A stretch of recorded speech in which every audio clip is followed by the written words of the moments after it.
बिस्मिल्लाहिर्रहमानिर्रहीम। स्टूडेंट्स, आज के लेक्चर में हम इंटरैक्टिव टूल्स में ब्लेंड टूल को डिस्कस करेंगे। आपके यहाँ पे टूल बार के ऊपर यहाँ पे एक टूल बना हुआ है। इसको जब मैं क्लिक करता हूँ तो आप नोट करें कि यहाँ पे ब्लेंड, कंटूर, डिस्टॉर्ट, एनवेलप और ये काफी सारे टूल्स हैं जिनको हम अभी अपने नेक्स्ट लेक्चर और इस लेक्चर पे बारी बारी डिस्कस करेंगे। सबसे पहले हम ब्लेंड टूल को डिस्कस करेंगे। ब्लेंड टूल जो एक्चुअली एक खास किस्म का इफेक्ट है जो कि एक ऑब्जेक्ट को दूसरे ऑब्जेक्ट में कुछ खास स्टेप्स में तब्दील कर देगा। फॉर एग्जांपल, हम इस अपने स्टार को तब्दील करना चाह रहे हैं इस शेप में और कुछ खास शेप्स दरमियान में चाह रहे हैं कि इससे होता हुआ इस तरफ चला जाए, तो उसके लिए हम ब्लेंड टूल को जो है वो इस्तेमाल करेंगे।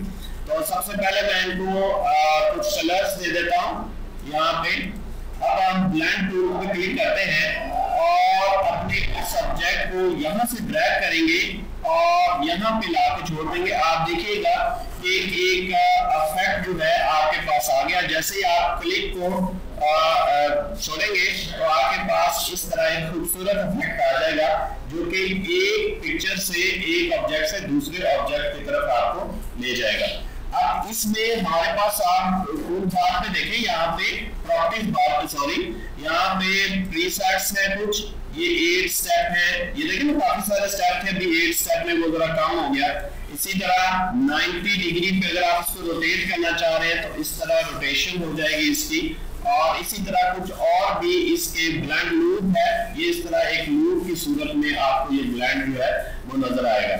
आप यहाँ पे कुछ आपके पास ये देखें जरा, अगर मैं इस स्लाइडर को मूव करता हूँ इस तरफ से इस तरफ या इस तरफ से इस तरफ, तो आप इसके इफेक्ट को देख रहे होंगे कि ये क्या इफेक्ट लेके आ रहा है। यहाँ पे हमारे पास कुछ, इसको मैं एक दफा सेंटर में कर देता हूँ, कुछ स्टेप्स हैं, ब्लेंड ऑब्जेक्ट्स हैं। अभी ऑब्जेक्ट 10 है, यू कैन इंक्रीज और यू कैन डिक्रीज। आप कम भी कर सकते हैं और ज्यादा भी कर सकते हैं अपने डिजाइन के मुताबिक, अपनी रिक्वायरमेंट के मुताबिक। उसके बाद यहाँ पे ये 90 डिग्री पे बैंड जो है, ब्लेंड डायरेक्शन है, इसको आप इसकी डिग्री भी चेंज कर सकते हैं, एंगल कि ये जो ऑब्जेक्ट्स दरमियान में बन रहे हैं वो किस एंगल पर बनने चाहिए। उसके बाद यहाँ पे कुछ प्रॉपर्टीज हैं, लूप ब्लेंड है, अगर खत्म करेंगे तो इस तरह ये सीधा हो जाएगा।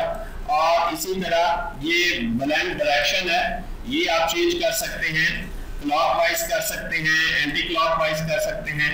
उसके बाद यहाँ पे ऑब्जेक्ट एंड कलर एसोसिएशन है कि यहाँ पे देखें, जब मैं इसको क्लिक करता हूँ तो यहाँ पे मेरे पास एक फ्लाई आउट खुल जाता है। इसमें नोट करेंगे, जब मैं यहाँ पे कलर की वैल्यूज को तब्दील करूंगा, आप नोट कर रहे होंगे कि ये वैल्यूज जो हैं वो तब्दील होती जा रही हैं और हमारे ये ऑब्जेक्ट पर क्या इफेक्ट डाल रही है। तो स्टूडेंट्स, ये कुछ ऑप्शंस थी। उसके बाद यहाँ पे हमारे पास एक क्लियर ब्लेंड के ऑप्शन है। अगर आप, जब हम इसको क्लिक करेंगे तो जितने भी ब्लेंड ऑप्शंस हैं जो ब्लेंड किया हुआ है वो क्लियर हो जाएगा। आप नोट कीजिएगा, यहाँ पे मैं क्लिक करता हूँ तो इस तरह ये ऑब्जेक्ट अपनी एक्चुअल शेप में वापस आ गया। अब हम इसका एक और जो है डिजाइन तैयार करने की कोशिश करते हैं इस ब्लेंड की मदद से।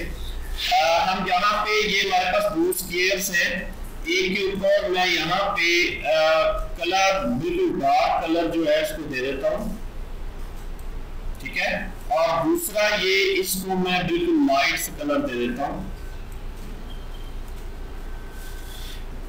लाइट ग्रीन हम कर देते हैं इसको।